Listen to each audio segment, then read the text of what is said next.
Hello बच्चों। तो आज हम करने वाले electric charge and electric field chapter हमारा चल रहा है। तो आज हम करने वाले हैं इलेक्ट्रिक फील्ड लाइंस। अच्छा टॉपिक है बच्चों, इलेक्ट्रिक फील्ड लाइंस। और इसी को बोलते हैं बच्चों electric line of force. Electric line of force तो शॉर्ट फॉर्म में लिख सकते हो बच्चों ELOF।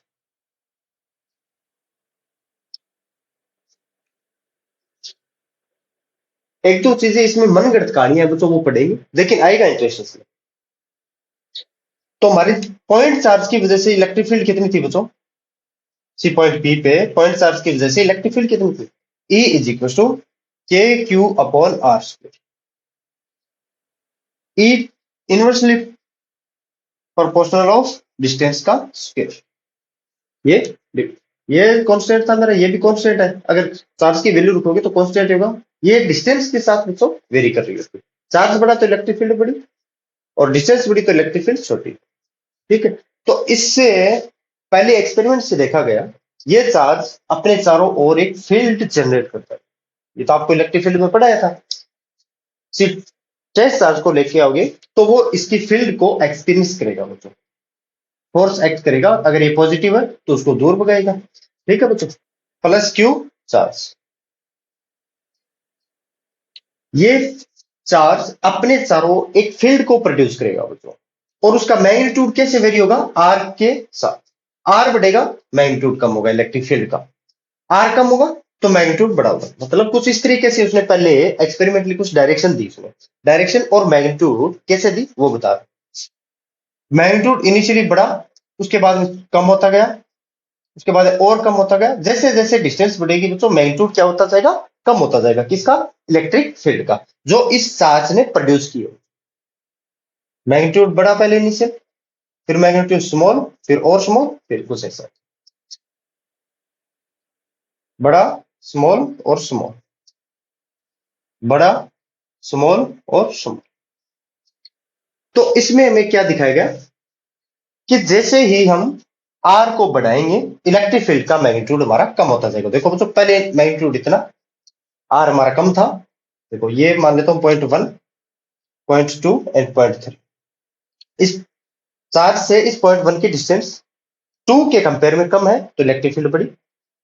2 की 1 के कंपेयर में ज्यादा है तो इलेक्ट्रिक फील्ड और कम। और 3 की 1 और 2 के कंपेयर में और बड़ी है तो इलेक्ट्रिक फील्ड और कम। उससे ज्यादा और कम, उससे आगे और कम, उससे आगे और कम। तो हमें पता चल गया ये तो है बच्चों मैग्नीट्यूड। और ये जो एरो की है, एरो हमें क्या देता है बच्चों? इसकी डायरेक्शन।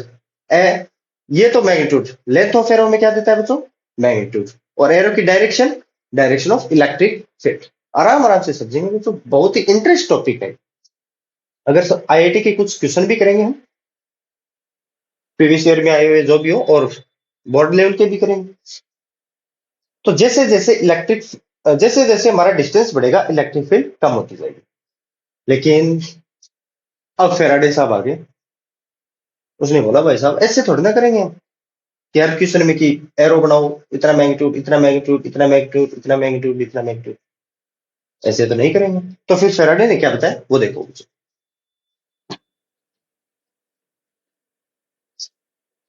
फेराडे ने बताया बच्चों, ये है बच्चों प्लस क्यू, जिसके कारण ये अपनी फील्ड को प्रोड्यूस कर रहा होगा।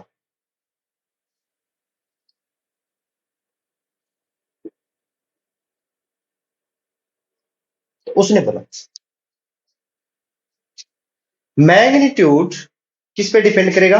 आर कम होगा तो इलेक्ट्रिक फील्ड बड़ी होगी, इलेक्ट्रिक फील्ड का मैग्नीट्यूड। ये मैग्नीट्यूड की बात कर रहा हूं बच्चों ना। आर बढ़ा तो इलेक्ट्रिक फील्ड की मैग्नीट्यूड कम, आर छोटा तो इलेक्ट्रिक फील्ड का मैग्नीट्यूड बढ़ा। मतलब जैसे जैसे इस चार्ज के पास रहेंगे हम, एक मिनट बच्चों, हाँ, कि जैसे जैसे हम इस चार्ज के पास रहेंगे यहाँ पे हमारा इलेक्ट्रिक फील्ड का मैग्नीट्यूड क्या होगा बच्चों? बड़ा। हमें मैग्नीट्यूड का तो पता चल गया, लेकिन याद आएंगे आर बढ़ेगा तो मैग्नीट्यूड क्या होगा बच्चों? और कम हो जाएगा। और आगे जाएंगे तो मैग्नीट्यूड और कम हो जाएगा। तो हमें वो तो पता चल गया, जैसे हमने पिछला डायग्राम बनाया था बच्चों, प्लस क्यू, उस ऐसे ये एक ही लाइन दिखा रहा हूं ना, कि मतलब पास में तो मैग्नीट्यूड बढ़ा और दूर जा रहे हैं तो मैग्नीट्यूड और छोटा, और दूर जा रहे हैं तो मैग्नीट्यूड और छोटा, मतलब पास में है तो मैग्नीट्यूड बड़ा इलेक्ट्रिक फील्ड का, और दूर जा रहे हैं क्यों बड़ा, क्यों तो देखो इतने से एरिया में ये कितनी लाइन हमारी पांचों लाइन क्रॉस कर रही है, और फिर उतने से एरिया में हम इलेक्ट्रिक फील्ड डेंसिटी भी पढ़ेंगे, लाइन डेंसिटी पढ़ेंगे कि नंबर ऑफ यूनिट एरिया में कितने नंबर ऑफ लाइन्स पास हो रही है, वो लाइन डेंसिटी होती है, वो क्या होगी देखेंगे। इतने से एरिया में पांच लाइन क्रॉस हो रही है और इतने बड़े एरिया में भी पांच लाइन क्रॉस हो रही है, मतलब मैग्नीट्यूड तो इसका बड़ा हो, लाइन डेंसिटी इसकी बड़ी होगी, लाइन डेंसिटी क्या होगी मैं पढ़ाऊंगा। चलो मतलब ये तो समझ में आ गया कि मैग्नीट्यूड तो समझ में आ गया कि लेकिन इसकी डायरेक्शन कैसे देंगे, इसकी डायरेक्शन कैसे देंगे, मैग्नीट्यूड तो समझ में आ गया बच्चों, पास है तो इलेक्ट्रिक फील्ड का मैग्नीट्यूड बड़ा होगा, थोड़ा थोड़ा और दूर जा रहे हैं तो मैग्नीट्यूड का इलेक्ट्रिक फील्ड का मैग्नीट्यूड और कम होता जा रहा है, लेकिन डायरेक्शन कैसे देंगे, डायरेक्शन देखेंगे। अगर बच्चों पॉजिटिव चार्ज है तो रेडियली आउटवर्ड, उसने क्या बोला, पॉजिटिव चार्ज है तो यहां से रेडियली आउटवर्ड, देखो ये बच्चों आउटवर्ड, ठीक है, तो इसकी डायरेक्शन होगी रेडियली आउटवर्ड।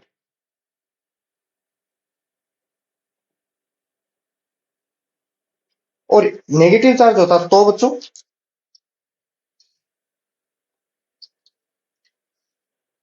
ये तो बस समझाने के लिए है, बाकी इलेक्ट्रिक फील्ड के मैं डायरेक्ट प्रॉपर्टीज से आ सकता था, लेकिन आपको अच्छी तरीके से समझ में है कि चल क्या रही है हमारी ये चीजें।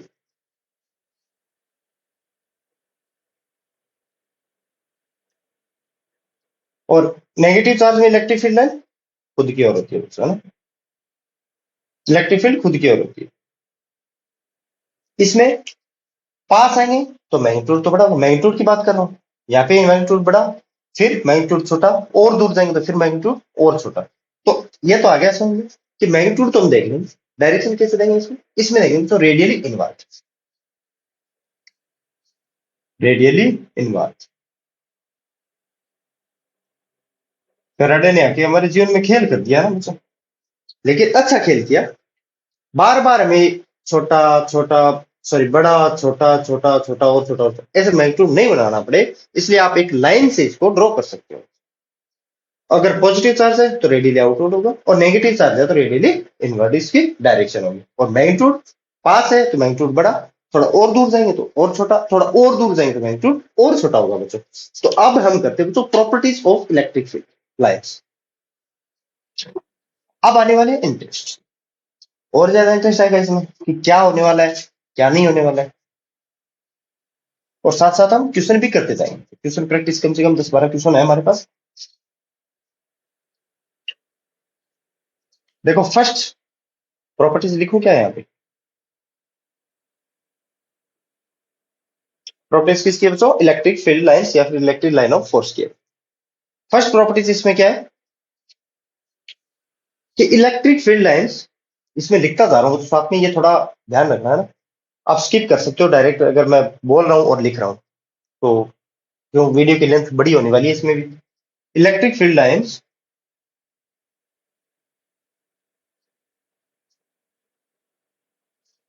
Electric field lines originate from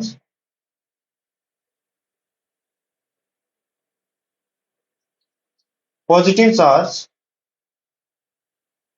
और इन्फिनिटी। ये ओरिजिनेट इन्फिनिटी पे क्यों है, एक लाइन और लिखने के बाद में बताऊंगा। सेकंड नंबर क्या है कि इलेक्ट्रिक लाइन ऑफ फोर्स या फिर इलेक्ट्रिक फील्ड लाइंस कह लो, electric field lines terminates at negative charge और इन्फिनिटी, फ्रॉम आइदर भी लिख सकते हो बच्चों यहाँ पे, है ना, आइदर नेगेटिव चार्ज और इन्फिनिटी। ये दोनों का क्या मतलब है अभी बताता हूं। ये बोल रहा है कि इलेक्ट्रिक फील्ड लाइंस है वो पॉजिटिव चार्ज से ओरिजिनेट होगी, पॉजिटिव चार्ज से इलेक्ट्रिक फील्ड लाइंस बाहर निकलेगी, इसका मतलब ये है दोस्तों, और नेगेटिव चार्ज पे वो खत्म होगी। देखो कैसे, ये प्लस क्यू चार्ज था मेरा, मैंने बताया था कि मैग्नीट्यूड तुम दे रखे थे पिछले वाले डायग्राम में मैंने बताया था आपको कि मैग्नीट्यूड इसका कैसे लिखेंगे, नजदीक है तो मैग्नीट्यूड बड़ा होगा, और दूर जाएंगे तो मैग्नीट्यूड और कम होगा, मतलब ये कुछ ऐसे। और इसकी डायरेक्शन हमने कैसे दी थी बच्चों, रेडियली आउटवर्ड, इसका मतलब बस यही है ना, रेडियली आउटवर्ड। तो ये देखो, ये पॉजिटिव चार्ज से ओरिजिनेट हो रही है, मतलब यहां से इलेक्ट्रिक फील्ड लाइन इनसे दूर जा रही है, electric field lines away from the charge होती है बच्चों। तो मतलब यहां से ओरिजिनेट हो रही है और ये कहीं ना कहीं इन्फिनिटी पे खत्म होगी, मतलब इलेक्ट्रिक फील्ड लाइंस इन्फिनिटी पे टर्मिनेट भी होगी और पॉजिटिव चार्ज से निकल भी रही होगी, मतलब ओरिजिनेट भी हो रही होगी। तो ये कहीं बच्चों स्पेस में नहीं रुकने वाली है ना, स्पेस पे ऐसा नहीं है कि इलेक्ट्रिक फील्ड लाइंस है वो स्पेस में खत्म हो जाएगी, स्पेस में कभी खत्म नहीं होगी, या तो इन्फिनिटी पे होगी या फिर नेगेटिव चार्ज। ठीक है ना। अब देखो इसमें इसका और इसका साथ होगा, क्यों? इसमें तो पॉजिटिव चार्ज से ओरिजिनेट हो रही है, लेकिन नेगेटिव चार्ज से ओरिजिनेट कैसे होगी वो बताता हूं मैं अभी। अब ये एक बात तो समझ में आ गई आपको बच्चों कि टर्मिनेट सॉरी ओरिजिनेट होगी हमारी पॉजिटिव चार्ज से और टर्मिनेट कहाँ होगी, इन्फिनिटी पे। तो इसके साथ मैंने लिखा है टर्मिनेट इन्फिनिटी और इसके साथ लिखा है मैंने ओरिजिनेट पॉजिटिव चार्ज। और अब इसका और इसका क्या मतलब है वो और बताता हूं बच्चों। ये नेगेटिव माइनस का क्यू चार्ज और इसकी डायरेक्शन रेडियली आउटवर्ड तो होगी ये पॉजिटिव चार्ज की, और नेगेटिव चार्ज की रेडियली इनवर्ड।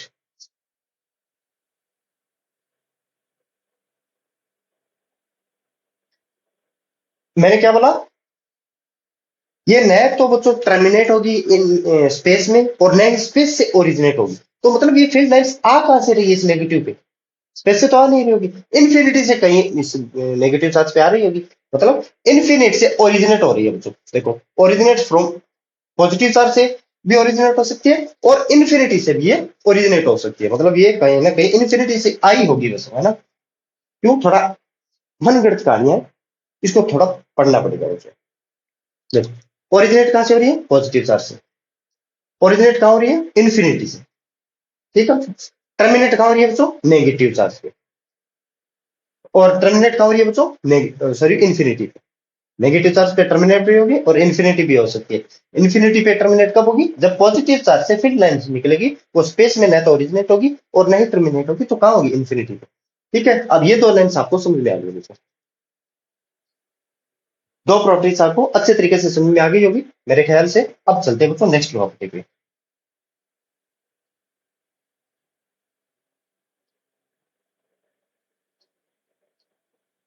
और इलेक्ट्रिक फील्ड की डायरेक्शन कैसे देंगे हम बच्चों। अब थर्ड नंबर प्रॉपर्टी देखो बच्चों, the tangent drawn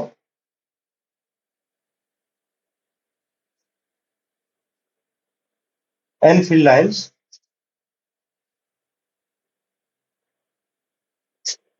gives the direction of electric field. क्या होगा, मतलब क्या होगा इसका, हर एक एक चीज पॉइंट को क्लियर करूंगा। हाँ, लेक्चर मेरा जरूर लंबा हो सकता है बच्चों, लेकिन आपके डाउट नहीं रहने दूंगा। एक ही, electric field lines at that point, at that point, इसका क्या मतलब है कि हम कोई भी कर्व या फिर लाइंस ड्रॉ करेंगे, उस पे टेंजेंट डालेंगे ना बच्चों, वही हमारी इलेक्ट्रिक फील्ड लाइंस की डायरेक्शन होगी, उसी पॉइंट पे जिस पॉइंट पे हम टेंजेंट डाल देंगे। मान लेता हूं ये कोई कर्व है, हमें इस पॉइंट पे इलेक्ट्रिक फील्ड चाहिए बच्चों, इस पॉइंट पे इलेक्ट्रिक फील्ड चाहिए, इस पॉइंट पे इलेक्ट्रिक फील्ड कैसे होगी, इस पॉइंट पे टेंजेंट डालो। टेंजेंट कैसे डालते हैं ये तो आपको पता ही है। तो ये है बच्चों, ये पॉइंट वन मान रहा हूं, इस पॉइंट टू और इस पॉइंट थ्री पे हमें डायरेक्शन बतानी है। इस पॉइंट पे इलेक्ट्रिक फील्ड की डायरेक्शन ये है, ये डायरेक्शन, और इस पॉइंट पे इलेक्ट्रिक फील्ड की डायरेक्शन ये है, और इस पॉइंट पे इलेक्ट्रिक फील्ड की डायरेक्शन ये है।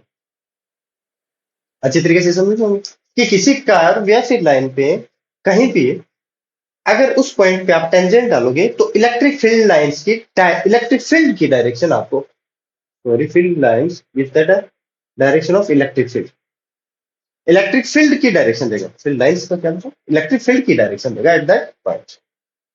देखो इस पॉइंट पे इलेक्ट्रिक फील्ड की डायरेक्शन ये, इस पॉइंट पे ये, और इस पॉइंट पे ये। ठीक है, और ये कर्व मेरा कुछ इस तरह से जा रहा है ना। अब फोर्थ नंबर देखो मुझे,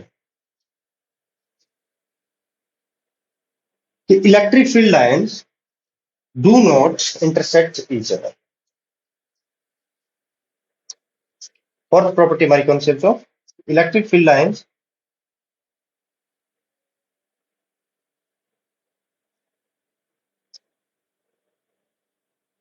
डू नॉट इंटरसेक्ट।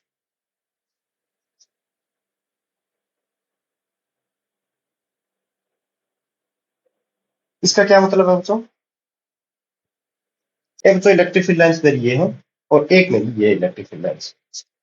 अभी मान के चले हम कट कर रहे हो, तो क्या इस पॉइंट पे इलेक्ट्रिक फील्ड हम देखेंगे, इलेक्ट्रिक फील्ड की डायरेक्शन देखेंगे, उससे पता चलेगा कि ये कट क्यों नहीं कर रही होगी, है ना। तो इस पॉइंट पे ये फर्स्ट लाइन बता रहा हूं और ये सेकंड। तो इस फर्स्ट लाइन की, सॉरी ये फर्स्ट और ये सेकंड, इस फर्स्ट लाइन की वजह से इस पॉइंट पे इलेक्ट्रिक, एक ये ऐसे जा रही है और ये ऐसे जा रही है, चलो। तो इस पॉइंट पे इलेक्ट्रिक फील्ड फर्स्ट पे, इस पे कुछ ऐसे होगी इस लाइन की वजह से, और इस लाइन की वजह से इस पॉइंट पे टेंजेंट डालो। देखो एक ही पॉइंट है बच्चों, ये E1 और ये E2, एक ही पॉइंट है बच्चों, लेकिन एक ही पॉइंट पे इलेक्ट्रिक फील्ड की डायरेक्शन दो आ रही है बच्चों। क्या कभी ये पॉसिबल है कि एक ही पॉइंट पे दो फील्ड लाइंस पॉसिबल नहीं है? तो इसके कारण इसको बोला गया कि electric field line dust do not intersect to each other. Fifth number और दिखा देता हूँ इसमें कि electric field lines do not form a close loop. क्यों, वो भी बताओ। इलेक्ट्रिक फील्ड लाइंस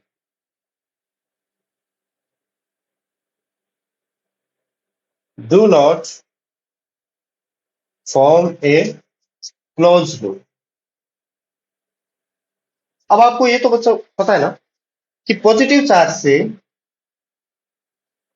ओरिजिनेट होती है और नेगेटिव चार्ज पे ही टर्मिनेट होती है। बच्चों ये मान लेता हूं यहाँ पे, यहाँ से ओरिजिनेट हुई और यहाँ पे टर्मिनेट हो रही है बच्चों। लेकिन ये संभव नहीं है कि नेगेटिव चार्ज से ओरिजिनेट हो गए और पॉजिटिव चार्ज पे टर्मिनेट हो गए। क्या ये कभी पॉसिबल होगा? अगर मान लेता हूँ कुछ ये ऐसा होता, एक लाइन कुछ हमारी ऐसी होती, ये पॉजिटिव चार्ज से ओरिजिनेट और नेगेटिव चार्ज पे टर्मिनेट, तो कभी ये बताओ वापस आएगी यहाँ पे ये लाइन कि नेगेटिव चार्ज से ओरिजिनेट हो रही है और पॉजिटिव पे टर्मिनेट हो रही है? तो मतलब ये बच्चों कभी भी क्लोज लूप को परफॉर्म नहीं करेगा, है ना। पॉजिटिव से ओरिजिनेट होगी और नेगेटिव पे टर्मिनेट होगी, लेकिन नेगेटिव से वापस कभी पॉजिटिव पे नहीं है। पॉजिटिव से नेगेटिव जा सकती है लेकिन नेगेटिव से पॉजिटिव नहीं जाएगी। ठीक है, अब देखो नेक्स्ट प्रॉपर्टी में, इलेक्ट्रिक फील्ड लाइंस है बच्चों, वो मैग्नीट्यूड ऑफ चार्ज पे डिपेंड करता है। ये बच्चों कौन सी फिफ्थ थी या सिक्स्थ है? चलो सिक्स्थ मान लेता हूँ मैं, आप देख लेना ना, शायद सिक्स्थ है कि इलेक्ट्रिक फील्ड लाइंस है मैग्नीट्यूड ऑफ चार्ज पे डिपेंड करती है। वो कैसे, देखिए इलेक्ट्रिक फील्ड लाइंस, मजे आएंगे बच्चों क्वेश्चन। अब अगर ये प्रॉपर्टीज आप ध्यान से पढ़ लेना तो अच्छे तरीके से, तो आपको क्वेश्चन में कोई प्रॉब्लम नहीं आने वाली, इजी इजी क्वेश्चन आपको इसमें, है ना। Directly proportional to magnitude of charge, magnitude of charge, ये क्यों बोल रहा हूं अच्छे तरीके से बताऊं। इस पे क्वेश्चन भी करेंगे, साथ साथ में एक क्वेश्चन कर लेंगे, हाँ? और जो प्रॉपर्टीज पीछे है उस पर भी क्वेश्चन करेंगे, लेकिन प्रॉपर्टी खत्म होने के बाद में प्रॉब्लम को सोल्व करेंगे तो अच्छा लगेगा। लेकिन मेरे को जैसे ऐसे लगेगा ना कि ये ओनली इसी प्रॉपर्टी पे क्वेश्चन है, तो वो मैं करवाऊंगा बेसिकली। जितनी ज्यादा इलेक्ट्रिक फील्ड लाइंस होगी ना बच्चों, तो चार्ज का मैग्नीट्यूड भी उतना ही बड़ा होगा। अगर मतलब देखो ये मेरा कोई प्लस क्यू है जिससे 5 लाइंस इलेक्ट्रिक फील्ड लाइंस है वो पास हो रही है, तो इस +2 क्यू से कितनी होगी? और एक याद रखना, अगर किसी एक 4 कूलम चार्ज से मान लेता हूं 100 लाइंस निकल रही है, चलो पहले ये बता देता हूं, उसके बाद में वो एग्जांपल और बताऊंगा, फिर इसके बाद एक एग्जांपल और करूंगा। ये प्लस क्यू चार्ज है, उससे 5 लाइन से इलेक्ट्रिक फील्ड लाइन से पास हो रही है बच्चों। तो इस +2 क्यू से कितनी ओरिजिनेट होगी मेरे बताना है। क्यों? इलेक्ट्रिक फील्ड लाइन चार्ज पे डिपेंड करती है, मैग्नीट्यूड ऑफ चार्ज पे। जितना बड़ा मैग्नीट्यूड होगा चार्ज का, उतनी ही ज्यादा इलेक्ट्रिक फील्ड लाइंस होगी। मतलब अगर ये 5 लाइंस +क्यू से है तो इसका मैग्नीट्यूड कितना है? 2 टाइम्स है, इलेक्ट्रिक फील्ड लाइंस भी 2 टाइम्स हो जाएगी बच्चों। तो इससे 10 बना लेना यार, 10 को एक दो कमरा देता ना। ठीक है बच्चों, तो ये 2 टाइम्स हो जाएगी, जितना ज्यादा मैग्नीट्यूड ऑफ चार्ज होगा जितने टाइम्स होगा उतने टाइम्स ये इलेक्ट्रिक फील्ड लाइंस उससे ओरिजिनेट होगी। एक मैं एग्जांपल लेता हूं आपको बेहतर तरीके से समझाने के लिए।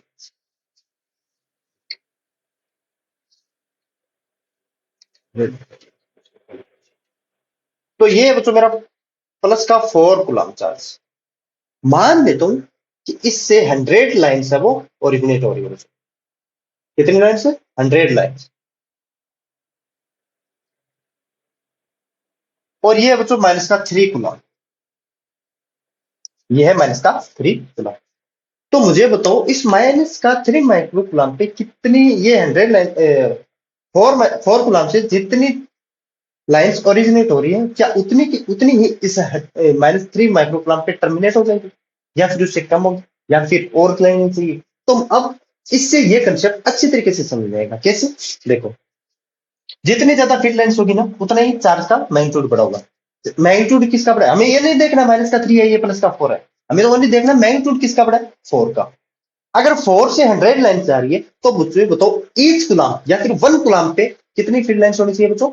अगर 4 पे 100 है तो एक गुलाम पे कितनी होगी? 25। देखो बच्चों, चलो और बता देता हूँ, अच्छे तरीके से एलिब्रेट कर देता हूँ उसको। 4 पे कितनी है मेरी? 100 लाइन्स। तो हर एक गुलाम चार्ज पे कितनी होगी? 100/4 मतलब 25 लाइन्स। तो 3 में कितनी होगी बच्चों? 75। देखो, एक गुलाम पे कितनी चार्ज? 25, 2 पे 50, 3 पे 75, मतलब ये 3 माइक्रो गुलाम चार्ज पे 75 लाइन्स टर्मिनेट हो जाएगी। जहां से ये ओरिजिनेट हुई है 100 लाइन्स, वो 3 माइक्रो गुलाम पे 75 लाइन्स टर्मिनेट हो जाएगी बच्चों। यहां से कितनी लाइन्स टर्मिनेट हो जाएगी बच्चों? 75 लाइन्स तो 4 गुलाम से 3 माइक्रो गुलाम पे चली जाएगी, लेकिन रिमेन्स कितनी रहेगी इसके पास? 25 लाइन्स है बच्चों, रिमेन्स रहेगी। ये टर्मिनेट नहीं होगी क्यों? स्पेस पे तो होगी नहीं, इन्फिनिटी पे कहीं हो सकती है, वरना तो होगी नहीं, है ना? तो इस पे बची कितने? बचे 25। आप ऐसे समझ गए होंगे। मतलब मेरा मेन मुद्दा ये था ना, इस पे बचना या नहीं बचना, कोई मतलब नहीं था। अगर इससे इतनी लाइन जा रही पास हो रही है या फिर ओरिजिनेट हो रही है, तो इस पे कितने टर्मिनेट होगी? मैग्नीट्यूड ऑफ चार्ज का आपको अच्छे तरीके से समझ में आएगा। अब इस पे एक क्वेश्चन करवा देता हूँ बच्चों ना। तो देखो क्वेश्चन है मेरा, हाँ, ये आईआईटी के 2010 में क्वेश्चन है बच्चों ना। A few electric field lines for a system of two charges Q1 and Q2 fixed at two different points on the x-axis as shown in the figure. These lines suggest that, अब एक तो मैं एक diagram बना देता हूँ, ये छोटा सा डायग्राम है, या फिर ऐसे ही बताओ, बताओ ये कितनी लाइन है? 3.6, 3.6 रिक्शा। ये है बच्चों Q1,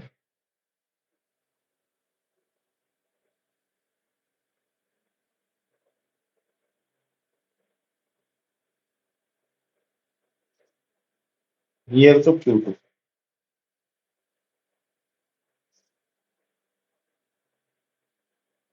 ये एक दूसरे को इंटरसेक्ट भी नहीं करनी चाहिए बच्चों ना, अगर कर जाए तो आप थोड़ा ध्यान रखना, है ना?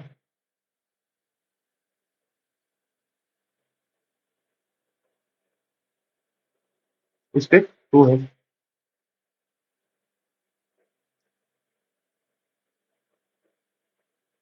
इसका मतलब क्या है बच्चों? ये जो में साइन दिया है कि ये यहां से यहां जा रहा है, इसका मतलब क्या है? Q1 तो है मेरा पॉजिटिव और Q2 है तो नेगेटिव। क्यों? Q1 से ओरिजिनेट हो रही है लाइन और Q2 पे टर्मिनेट हो रही है। क्या हो रही है? अब मुझे बताओ मैग्नीट्यूड किसका बड़ा है बच्चों? चार्ज में मैग्नीट्यूड किसका बड़ा है? मतलब जितनी ज्यादा इलेक्ट्रिक फील्ड लाइन्स होगी उसका मैग्नीट्यूड बड़ा होगा। तो मैग्नीट्यूड किसका बड़ा है? Q1 greater than Q2। तो पहला तो ये समझ में आ गया बच्चों, Q1 है वो मेरा Q2 से बड़ा, ये तो हमें पता चल गया। अब हमें बताना है बच्चों इलेक्ट्रिक फील्ड कहाँ जीरो होगी। ये तो है कि at in F, option A और बी। ऑप्शन ए तो एक तो ये करेक्ट हो गया मेरा ऑप्शन ए, इसमें मल्टीपल चॉइस, मल्टीपल आंसर्स थे बच्चों ना। At a finite distance to the left of Q1 the electric field is zero. मतलब क्या यहाँ पे इलेक्ट्रिक फील्ड जीरो? अगर ये नहीं कर पाए ना बच्चों तो फिर देखो ना, इस इलेक्ट्रिक चार्ज एंड फील्ड का मेरा फर्स्ट वीडियो है, बड़े अच्छे तरीके से समझाया, इतना अच्छे तरीके से उतना मैं बता रहा हूँ आपको कोई समझा ही नहीं पाएगा। पाएगा तो जरूर, लेकिन इतना टाइम नहीं लगेगा, क्यों? मैं टाइम लेके बताओ हर एक चीज अच्छे तरीके से समझाता हूँ। फिर उसके बाद में हम थोड़ा जल्दी चलेंगे, कब? जब ट्यूशन प्रैक्टिस करेंगे। और at a finite distance to the point of Q2 to the electric field is zero. क्या इस डायरेक्शन में इलेक्ट्रिक फील्ड जीरो होगी? मुझे बताओ, क्या यहाँ बीच में होगी इलेक्ट्रिक फील्ड जीरो? आप सोच सकते हो। एक इसमें राइट टू द Q2 है ना, हाँ ठीक है, कि यहाँ पे जीरो होगी या यहाँ पे जीरो होगी इलेक्ट्रिक फील्ड? कहाँ जीरो? मैंने बताया था बच्चों जिसका मैग्नीट्यूड बड़ा होगा, देखो इलेक्ट्रिक फील्ड हमें किस किस पे डिपेंड करती है, k q upon r square, sorry E है वो प्रोपोर्शनल टू है क्यू के, और E proportional to 1 upon r square. मतलब अगर चार्ज बड़ा होगा तो इलेक्ट्रिक फील्ड बड़ी होगी, चार्ज बड़ा होगा तो इलेक्ट्रिक फील्ड बड़ी होगी। मतलब अगर मैं Q1 के इससे लेफ्ट डायरेक्शन में देखूं तो ये मेरी डिस्टेंस है बच्चों इतनी Q1 से, और Q2 से डिस्टेंस है ये कुछ इतनी। चार्ज किसका बड़ा है बच्चों? Q1 का। क्यों? हमें फील्ड लाइन से पता चलता है कि चार्ज किसका बड़ा होता है। अगर Q1 का चार्ज बड़ा है तो मतलब इसके कारण इस पॉइंट पे इलेक्ट्रिक फील्ड तो बड़ी होगी। क्यों? डायरेक्टली प्रोपोर्शनल टू है और इनवर्सली प्रोपोर्शनल है वो डिस्टेंस की है। मतलब ये डिस्टेंस भी स्मॉल है, इसके कारण इलेक्ट्रिक फील्ड और बड़ी हो जाएगी। चार्ज के कारण वैसे भी बड़ी थी और बड़ी हो जाएगी। अब Q2 के कारण इस पॉइंट पे चार्ज छोटा है तो इलेक्ट्रिक फील्ड वैसे भी छोटी, और डिस्टेंस तो बहुत ही बड़ी है इसके कंपैरिजन में देखेंगे तो इसका मतलब इलेक्ट्रिक फील्ड और छोटी हो जाएगी। मतलब इसका रिजल्टेंट डायरेक्शन है वो इलेक्ट्रिक फील्ड की इस डायरेक्शन में है। ठीक है ना? अब कैसे है कि वो देख लेना ना। अब इस Q2 के कारण देखें, एक पेन और था यार मेरे पास, हाँ ये। अब इस Q2 के कारण देखो बच्चों, एक तो ये Q2 इस पॉइंट पे Q2 से डिस्टेंस ये है R1 मान लेते हो, और बच्चों क्या, और Q1 से R2 ये डिस्टेंस। इलेक्ट्रिक फील्ड स्मॉल है Q2 के कारण, क्यों? चार्ज अगर स्मॉल है तो इलेक्ट्रिक फील्ड स्मॉल, लेकिन हमने डिस्टेंस को स्मॉल कर दिया बैलेंस करने के लिए ताकि इलेक्ट्रिक फील्ड को हम इंक्रीज कर सके बच्चों। देखो ये चार्ज बड़ा है तो इलेक्ट्रिक फील्ड इस पॉइंट पे बड़ी होगी, लेकिन हमने डिस्टेंस को इंक्रीज कर दिया ताकि इलेक्ट्रिक फील्ड को थोड़ा डिक्रीज कर सके, बैलेंस कर सके। चार्ज बड़ा तो अगर हम डिस्टेंस बड़ी कर देंगे तो इलेक्ट्रिक फील्ड थोड़ी स्मॉल हो जाएगी, है ना? अगर चार्ज स्मॉल है तो डिस्टेंस को थोड़ा कम कर देंगे तो इलेक्ट्रिक फील्ड थोड़ी इंक्रीज हो जाएगी। मतलब इस पॉइंट पे इलेक्ट्रिक फील्ड क्या होने वाली है बच्चों? जीरो। क्यों?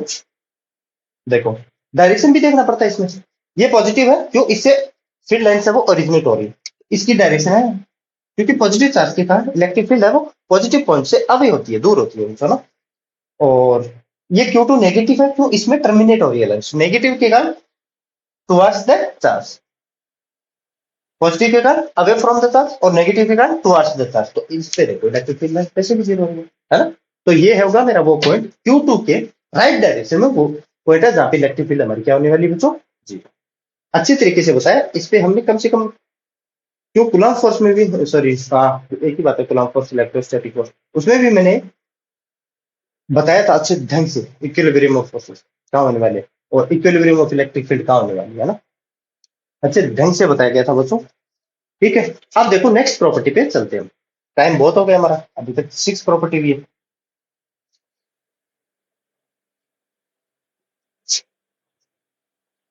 अब एक लाइन डेंसिटी और बता दूंगी आपको, मैग्नीट्यूड ऑफ चार्ज तो बता दिया कि लाइन डेंसिटी है वो डेंस, सॉरी लाइन डेंसिटी है वो इलेक्ट्रिक फील्ड के मैग्नीट्यूड के प्रोपोर्शनल होती है। कैसे? लाइन डेंसिटी, ये 7th नंबर है ना, line density proportional to magnitude of electric field, ऐसे लिख दो, मैग्नीट्यूड ऑफ इलेक्ट्रिक फील्ड।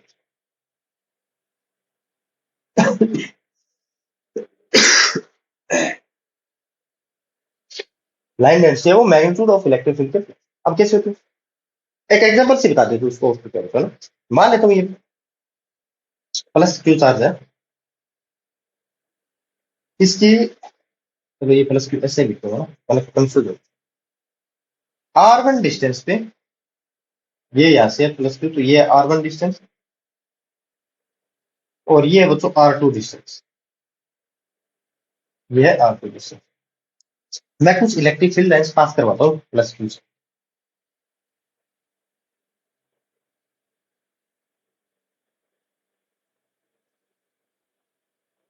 ठीक है, जो भी है जितनी भी है, क्यों प्लस क्यू है तो रेडियली आउटवर्ड। ठीक है, तो लाइन डेंसिटी हम कैसे लिखते हैं बच्चों कि कितने एरिया में से लाइन है वो पास हो रही है। लाइन डेंसिटी को कैसे लिखेंगे, मान लेता हूं n number of electric field lines pass हो रही है, जितनी इलेक्ट्रिक फील्ड लाइंस इसमें पास हो रही है उतनी इलेक्ट्रिक फील्ड लाइंस R2 वाले एरिया में पास होगी। लेकिन उसका मैग्नीट्यूड कम होगा। कैसे होगा वो देखो। क्यों? यहाँ पे मैग्नीट्यूड बड़ा है इतने डिस्टेंस के लिए, तो इलेक्ट्रिक फील्ड बड़ी होगी। यहाँ पे मैग्नीट्यूड और कम हो गया तो इलेक्ट्रिक फील्ड वैसे भी कम होगी, मैंने बताया था वैसे इनिशियली में। लेकिन कैसे होगी वो देखो। फर्स्ट के लिए देखो, एन एन अगर इलेक्ट्रिक फील्ड लाइन्स है तो इसमें लाइन डेंसिटी कितनी होगी? सर्कल मानो या फिर स्पेरिकल सेल, चलो जो भी हो माना हूँ। अगर स्पेरिकल सेल मानेंगे तो 4 πr1 स्क्वायर हो जाएगा, 4 πr2 स्क्वायर। अगर सर्कल मानोगे तो πr1 स्क्वायर। तो सर्कल मान लेता हूँ चलो।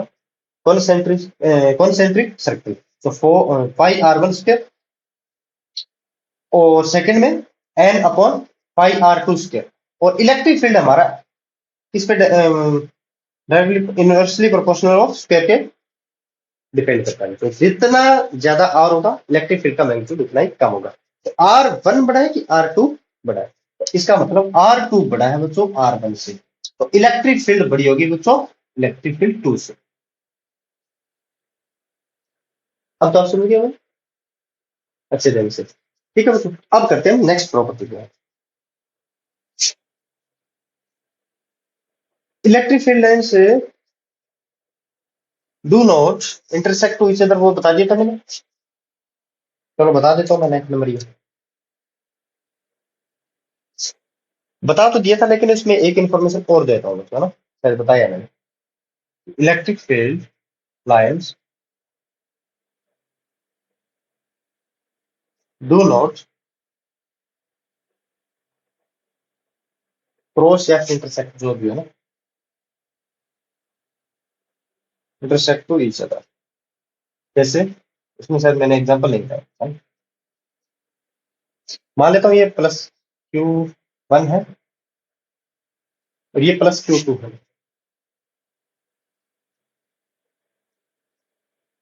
इससे इलेक्ट्रिक फील्ड लाइन्स कैसे हो गए?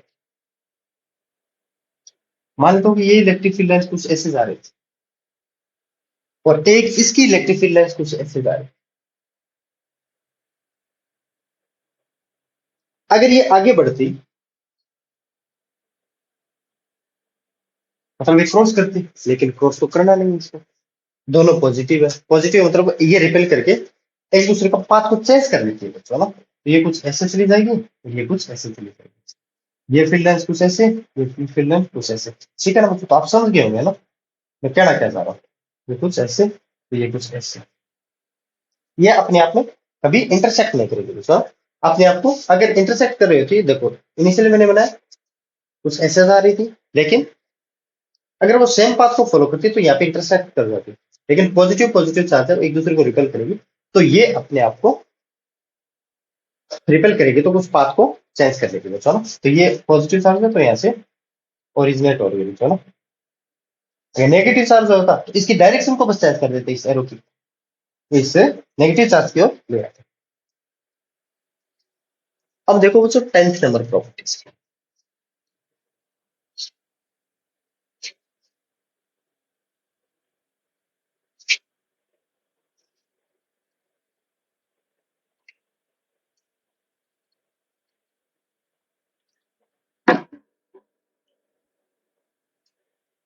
10th नंबर क्या नहीं, इलेक्ट्रिक फील्ड लाइंस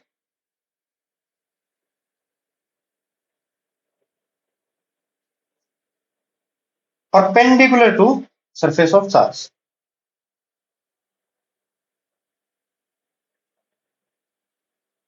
हमेशा ध्यान रखना बच्चों, कोई भी सरफेस हो, अगर ये +Q चार्ज है तो इस सरफेस के हमेशा इलेक्ट्रिक फील्ड क्या रहने वाले बच्चों, परपेंडिकुलर।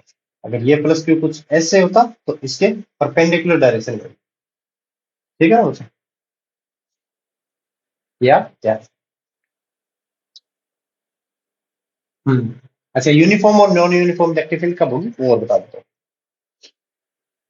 11th नंबर देखो बच्चों, पैरेलल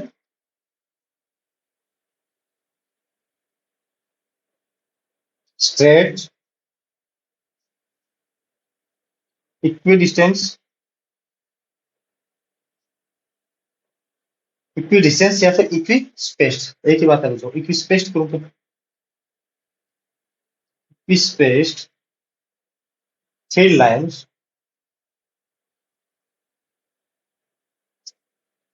देखो parallel straight equispaced field lines represent uniform electric field. represents uniform electric field. अब कैसे होगी?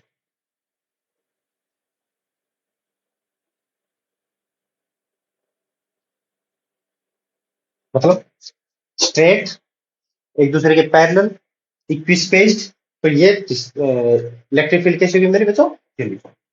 समझ गया? स्ट्रेट, पैरेलल एक दूसरे के, इक्विस्पेस्ड, ये कौन सी होगी? Uniform electric.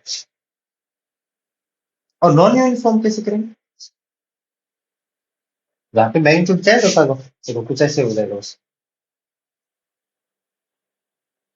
यहाँ पे फील्ड लेंथ ज्यादा है इतने एरिया में, और इतने एरिया यहाँ पे क्रॉस कट करोगे तो ओनली एक दो लाइन पास हो रही है ना, ये तो मैंने बड़ा बना दिया, वरना एक ही होती है जैसे।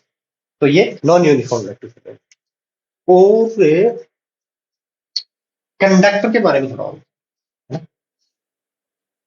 कंडक्टर के इनसाइड में इलेक्ट्रिक फील्ड लाइंस पास नहीं होगी। क्यों नहीं होगी वो बता दो। Only electrostatic condition, 12th number है मेरा ये, कि इन इलेक्ट्रोस्टैटिक कंडीशन, पहले लिख दे रहा हूं उसके बाद में एक चीज बताऊं। इलेक्ट्रोस्टैटिक का क्या मतलब है? कि चार्ज रेस्ट पे है ना। Electrostatic condition, electric field lines absent in conductor, electric field lines absent in conductor। उसके बाद में प्रॉब्लम पे चलेंगे।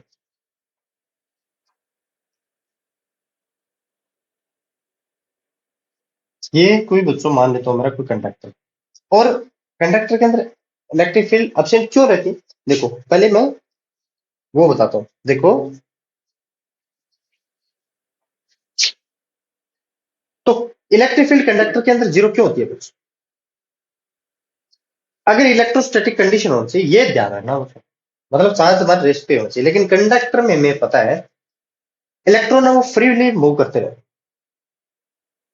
देखो अगर कोई ये बच्चों बॉडी है जिसपे पॉजिटिव नेगेटिव कुछ रेंडमली डिस्ट्रीब्यूटेड चार्ज है ना, अगर ये कंडक्टर की प्रॉपर्टी को फॉलो करता है तो इस पे इलेक्ट्रिक फील्ड लाइन, मान लेता हूँ ये कुछ ऐसी इलेक्ट्रिक फील्ड लाइंस में इस ऑब्जेक्ट को रखा है हमने, है ना, मतलब जिस डायरेक्शन में जा रहा है इलेक्ट्रिक फील्ड की डायरेक्शन हमेशा पॉजिटिव टू नेगेटिव होती है। इलेक्ट्रिक फील्ड की डायरेक्शन हमेशा ही पॉजिटिव टू नेगेटिव होती है, और इस पे फोर्स नेगेटिव पे इलेक्ट्रिक फील्ड के अपोजिट डायरेक्शन में एक्ट करेगा, तो नेगेटिव चार्ज को वो अपनी ओर लेके आएगा बच्चों। मान ले तो देखो अपनी ओर का मतलब क्या है? नेगेटिव पे जो फोर्स एक्ट करेगा वो इस फील्ड लाइन के अपोजिट डायरेक्शन में एक्ट करेगा, तो मतलब इलेक्ट्रॉन का एक रैंडमली यूनिट डायरेक्शन में एक मोशन होगा बच्चों। जैसे कैसे? ये कुछ नेगेटिव चार्ज कुछ ऐसे आ जाएंगे और पॉजिटिव चार्ज कुछ ऐसे चलेंगे। ठीक है, समझाने का मतलब था मेरे कि इलेक्ट्रिक फील्ड मेरी इस डायरेक्शन में, तो इलेक्ट्रॉन पे फोर्स है वो मेरा अपोजिट डायरेक्शन में लगेगा, किसके? इलेक्ट्रिक फील्ड के। तो नेगेटिव चार्ज इस डायरेक्शन में और पॉजिटिव चार्ज उस डायरेक्शन में, तो मतलब चार्जेस का मोशन होगा, जो कि इलेक्ट्रोस्टैटिक कंडीशन में हमें बिल्कुल ही मानना ही नहीं है कि ये चार्ज मूव करे।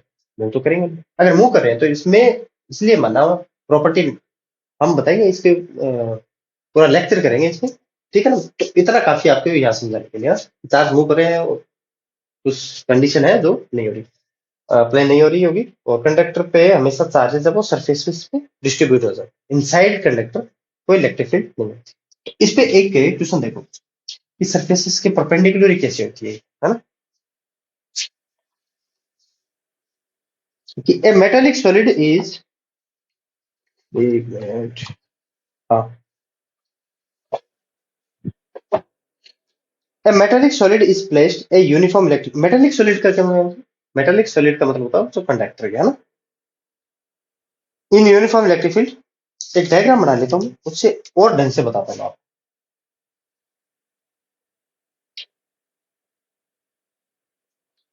फर्स्ट लाइन मेरी कुछ ऐसे गिवन है, सेकेंड लाइन मेरी कुछ ऐसे गिवन है, थर्ड लाइन मेरी कुछ ऐसे गिवन है, और फोर्थ लाइन मेरी कुछ,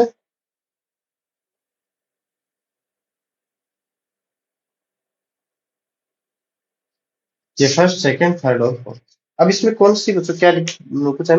the line of force uniform electric field, अच्छा यूनिफॉर्म इलेक्ट्रिक फील्ड में रखा है। अब मुझे बताओ क्या फर्स्ट करेक्ट है? अगर करेक्ट है तो कैसे? फर्स्ट करेक्ट नहीं है, क्यों? क्योंकि इलेक्ट्रिक फील्ड लाइंस की डायरेक्शन हमेशा ही बच्चों जो चार्ज का डिस्ट्रीब्यूशन है उसके सरफेस के परपेंडिकुलर हो। क्या ये मेरा इस सरफेस पे परपेंडिकुलर है? नहीं है। परपेंडिकुलर कब होता है बच्चों?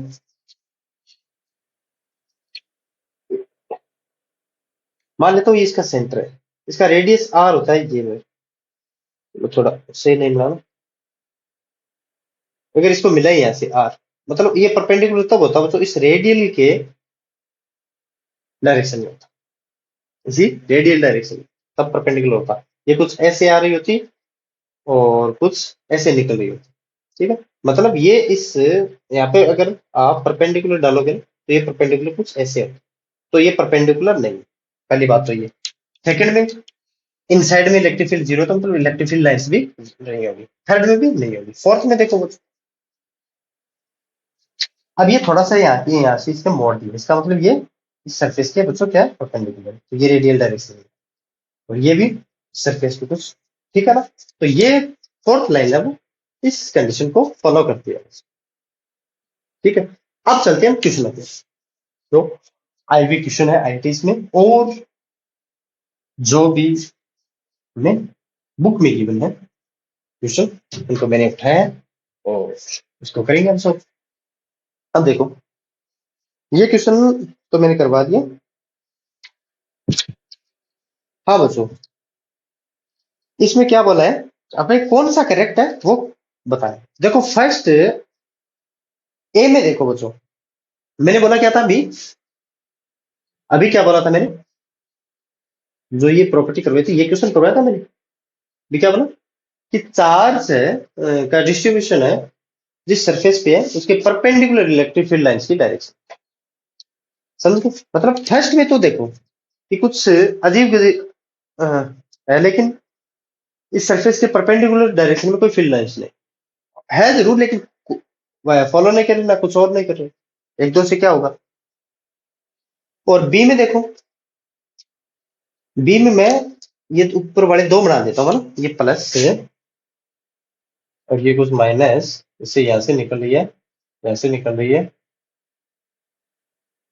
चाहे तीन तीन सही होगी बच्चों, क्यों? और ये फिर प्लस या फिर माइनस, प्लस, ये कुछ ऐसे है ना। लेकिन मुझे बताओ ये तो सही है, पॉजिटिव से ओरिजिनेट हो रही है, ये भी सही पॉजिटिव से ओरिजिनेट हो रही है, नेगेटिव पे जा रही है, ये कुछ ऐसे दिए बच्चों ने इसमें। लेकिन क्या नेगेटिव चार्ज भी फिर को ओरिजिनेट करने लगा है कभी? नहीं। अगर नेगेटिव चार्ज से ये डायरेक्शन कुछ ऐसे देता ना बच्चों फिर भी सही होता, लेकिन इसने नेगेटिव चार्ज से ओरिजिनेट करवाई है और पॉजिटिव चार्ज पे टर्मिनेट करवाई है फील्ड लाइंस को, तो ये ऑप्शन वैसे भी गलत हो गया ना, और बनाने के लिए नीड भी नहीं है। ऑप्शन ए और बी दोनों इनकरेक्ट है। ऑप्शन डी को देखो आप पहले, ये फील्ड लाइंस इंटरसेक्ट ही कर रही है बच्चों, और तीनों में पॉजिटिव चार्ज है, तो एक पे पॉजिटिव चार्ज से दूसरे पे टर्मिनेट करवा रहे हैं पॉजिटिव से, ये तो होगा नहीं। ऑप्शन ई, ऑप्शन ई देखो, ऑप्शन ई में कुछ लग तो सही सही रहा है कि मतलब परपेंडिकुलर आ रहा है कुछ ना कुछ, लेकिन इसमें बीच में देखो बच्चों क्लोज लूप दे दिया, जो ये बीच में दोनों डायग्राम के बीच में आपको एक एरो दिखाई देते कुछ ऐसा बनाया ना इसमें, मतलब ये क्लोज लूप को फॉलो कर रहा है। मतलब electric field lines close loop form नहीं करती बच्चों। क्लोज लूप फॉर्म क्यों नहीं करती मैंने बताया भी है, एक बार और बता देता हूँ। अगर ये पॉजिटिव चार्ज है और अगर ये नेगेटिव चार्ज है, अगर ये पॉजिटिव चार्ज से नेगेटिव चार्ज पे पॉजिटिव चार्ज से ओरिजिनेट होकर नेगेटिव चार्ज पे टर्मिनेट हो रही है ना, तब तो ये सिस्टम सही है मेरा। लेकिन क्या ये नेगेटिव से कभी वापस पॉजिटिव पे आएगा? नहीं आएगा, तो ये क्लोज लूप को फॉलो नहीं करेगा, ठीक है बच्चों। अब देखो बच्चों ऑप्शन सी, मैं पहले डायग्राम बना लेता हूँ उसके बाद, या फिर बताऊं क्या इसी में बताने की नीड है क्या आपको? पॉजिटिव, दोनों पॉजिटिव चार्जेस है, देखो ये पॉजिटिव चार्ज है और ये भी मेरा पॉजिटिव चार्ज है, ये कुछ इलेक्ट्रिक फील्ड ऐसे आई इसमें से, इसमें कुछ ऐसे, कितनी क्या यार, पूरी बना रहा क्या मैं? पूरी नहीं बना रहा, कुछ ऐसे बना रहा हूँ है ना, जैसे ये क्या, हाँ ठीक है कुछ ऐसे ही। कुछ ऐसे ही। तो इलेक्ट्रिक फील्ड लाइंस ये तो होती है हमारे पॉजिटिव के लिए। अगर ये अपनी डायरेक्शन को चेंज नहीं कर रही होती, मतलब ये अगर इसकी डायरेक्शन ये होती बच्चों पहले, और इसकी डायरेक्शन पहले ये होती, तो ये कहीं ना कहीं इंटरसेक्ट कर रही होती। इंटरसेक्ट न करने के लिए इसने पॉजिटिव पॉजिटिव एक दूसरे को रिपेल करेंगे, तो ये फील्ड लाइंस अपनी डायरेक्शन को चेंज कर लेगी, मतलब सही है। ऑप्शन सी इसमें क्या है बच्चों, करेक्ट। ठीक है, अब देखो नेक्स्ट क्वेश्चन।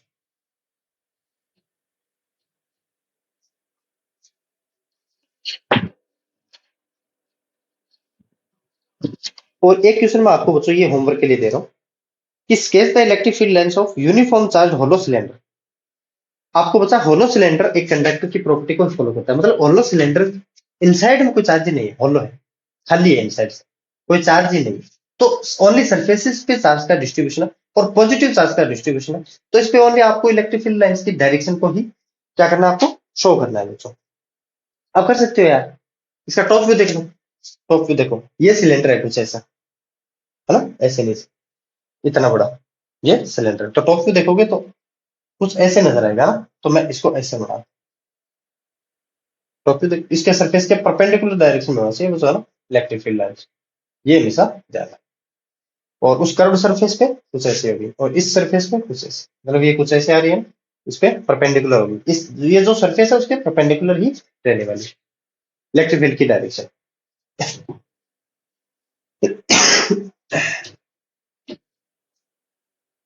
अब आसान लग रहे हैं, अगर ये प्रॉपर्टीज आपको ढंग से पढ़ी है आपने, तो अब ये आसान लगेगी। हाँ बच्चों, ये देखो अभी, ये भी ठीक है क्वेश्चन, या फिर ये आपके लिए होमवर्क कर दूं? तो ये बता देता हूँ मैं कि so the electric field lines around two charges become zero. Sorry, ये क्या पढ़ रहा हूँ, तो बड़ा क्वेश्चन हो जाता है ना। ये देखो, electric field lines around the 3 point A B and C which charge is positive. अब इसमें पॉजिटिव चार्ज देखो बच्चों, कौन कौन सी चार्ज, ये देखो इलेक्ट्रिक फील्ड लाइंस इससे ओरिजिनेट हो रही है, मतलब ये पॉजिटिव है। चार्ज बी देखो बच्चों, सी से बी की ओर जा रही है, बी पे टर्मिनेट हो रही है, और सी से ओरिजिनेट हो रही है, मतलब बी नेगेटिव और सी मेरा क्या है बच्चों, पॉजिटिव। अब सेकंड ऑप्शन में, अब ट्यूशन बोर्ड में थोड़ा ना करो बोल चाहिए, चार्ज का साइन तो बताना मुझे, A and C are positive charge and B is negative charge, which charge है लार्जेस्ट मैग्नीट्यूड पर, चार्जेस लार्जेस्ट मैग्नीट्यूड का चार्ज कौन सा होगा? अब ए में देखो बच्चों, पॉजिटिव चार्ज है, हमें तो पॉजिटिव नेगेटिव नहीं देखना, इसमें मैग्नीट्यूड देखना है, बड़ा कौन सा होगा। ए पे कितनी, 3 और 3 6 लाइंस पास हो रही है, बी पे 3 और 3 6 और एक 7, मतलब ए सबसे छोटा, बी फिर उससे बड़ा। लेकिन सी देखो, 7 तो बी पे जा रही है, और जो नीचे बची हुई है देखो, 1 2 3 4 5 6 7 8 9, मतलब 16 लाइन्स इससे पास हो रही है। तो सी है वो ग्रेटर मैग्नीट्यूड है compare to A and B, और ए और बी में भी बी का मैग्नीट्यूड बड़ा है, ए का देखो यहाँ पे चार्ज सी, चार्ज बी और चार्ज ए, कुछ ऐसे है ना। और मैग्नीट्यूड बड़ा क्यों, क्योंकि इससे फील्ड लाइन्स है वो ज्यादा ओरिजिनेट हो रही है, इससे पास हो रही है ज्यादा, फील्ड लाइन्स है वो इसमें से गुजर रही है, चलो बी से कम और सी से, ए से थोड़ी और कम। ठीक है, और ऑप्शन आपके और है क्या कुछ, in which in which region origin of the electric picture could the electric field zero. अच्छा, इलेक्ट्रिक फील्ड जीरो, मतलब मैंने बताया कि जिस चार्ज का मैग्नीट्यूड स्मॉल होगा उसी के नजदीक हमारा इलेक्ट्रिक फील्ड जीरो होगा, तो किसके नजदीक होगा, मैंने ए के नजदीक।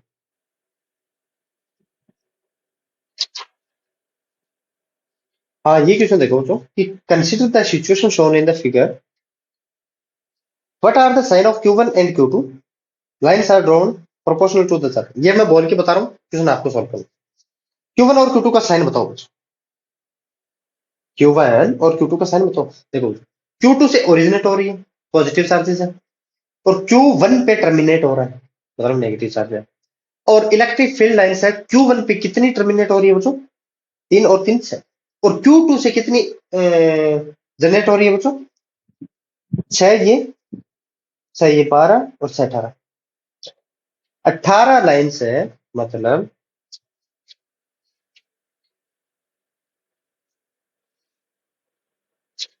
ये Q1 है और ये Q2 है, इससे 6 लाइन्स है वो बच्चों, इस पे 6 लाइन टर्मिनेट हो रही है, और इससे 18 लाइन्स है वो ओरिजिनेट हो रही है। तो चार्ज किसका बढ़ा? Q2 का बढ़ा। ओरिजिनेट हो रहा है मतलब इसका पॉजिटिव और ये इसका नेगेटिव। और इस पे 6 लाइन है वो क्या हो रही है उसको? टर्मिनेट हो रही है। मतलब इस पे 12 लाइन्स फिर भी रिमेन्स है ना। तो इसका रेशियो पूछा है, Q1 अपॉन Q2 पूछा है और Q2 अपॉन Q1।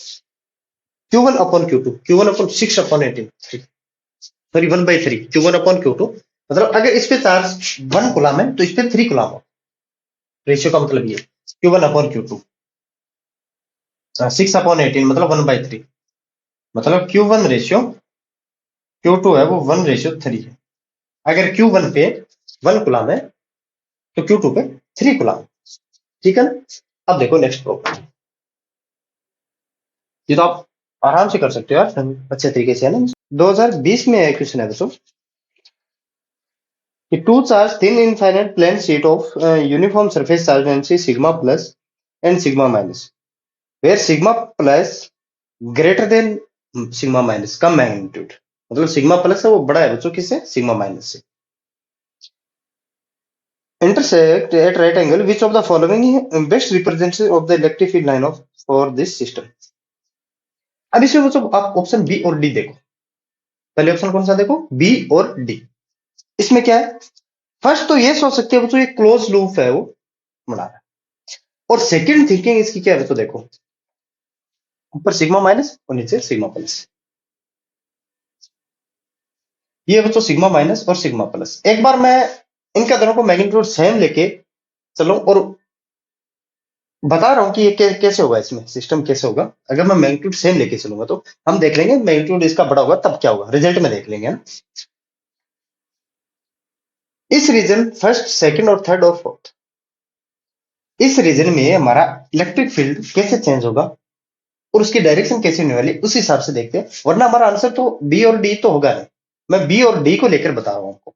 मान लेता हूं इस पॉइंट पे इलेक्ट्रिक फील्ड कैसे होनी चाहिए, इस रीजन में इलेक्ट्रिक फील्ड की डायरेक्शन कैसी होगी। देखो सिग्मा प्लस है, सिग्मा प्लस के कारण इलेक्ट्रिक फील्ड की डायरेक्शन, अगर दोनों में मैग्नीट्यूड सेम हो बच्चों तो दोनों की इलेक्ट्रिक फील्ड सेम होगी। अब ये नहीं सोचना कि ये इतनी डिस्टेंस है और ये इतनी डिस्टेंस है। क्यों? क्योंकि प्लेन शीट के कारण बच्चों कभी भी इलेक्ट्रिक फील्ड है वो डिस्टेंस पे डिपेंड नहीं करती, उस पॉइंट पे डिपेंड करती है। पॉइंट कहाँ है और पॉइंट जहां होगी उस, अगर सिग्मा प्लस चार्ज है हमारा तो उससे away from the plane sheet से डायरेक्शन होगी। तो ये होगी मेरी बच्चों इस डायरेक्शन में इलेक्ट्रिक फील्ड। मान लेता हूं ई, दोनों की सेम मान के चल रहा हूं। क्यों? मैग्नीट्यूड एक बार मैं क्या ले रहा हूं बच्चों? सेम। इस पे माइनस सिग्मा है।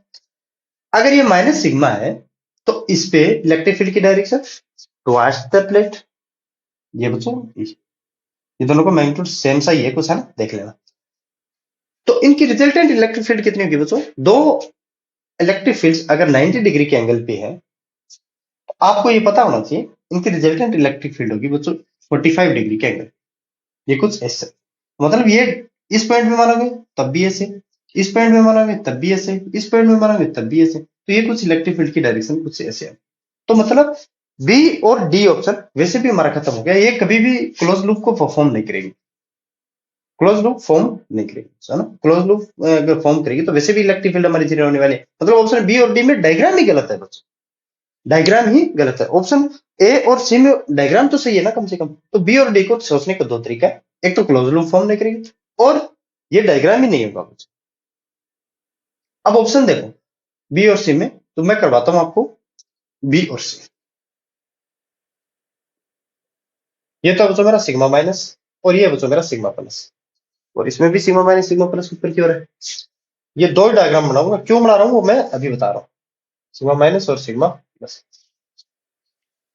अब बच्चों पहले बी और डी देखो, दोनों क्लोज लूप को फॉलो कर रहे हैं, इसका मतलब ये दोनों तो गायब ही हो गए, इनमें तो आपको सोचना ही नहीं। दोनों क्या कर रहे हैं इसमें? क्लोज लूप को फॉलो कर रहे हैं। और क्लोज लूप हमें कभी भी इलेक्ट्रिक फील्ड लाइंस फॉलो नहीं करेगी, फॉर्म नहीं करेगी बच्चों ना। Electric field lines do not form a close. क्यों नहीं? मैंने कम से कम 3-4 बार बता दिया होगा इतने में, है ना। तो बी और डी ऑप्शन मेरे खत्म हो गए। अब इसमें देखो बच्चों, सिग्मा एक्स की तरफ मैग्नीट्यूड बढ़ा लिया इसमें, एक बार देख लेता हूं मैं कि सिग्मा एक्स की तरफ मैग्नीट्यूड बढ़ा लिया। ठीक है,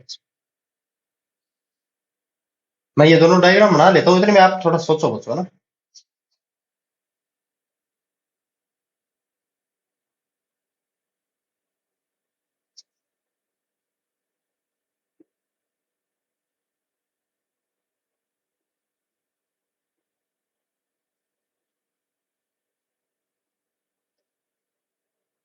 सिग्मा प्लस की ओर इसमें बढ़ा और इसमें सिग्मा माइनस की ओर चला गया।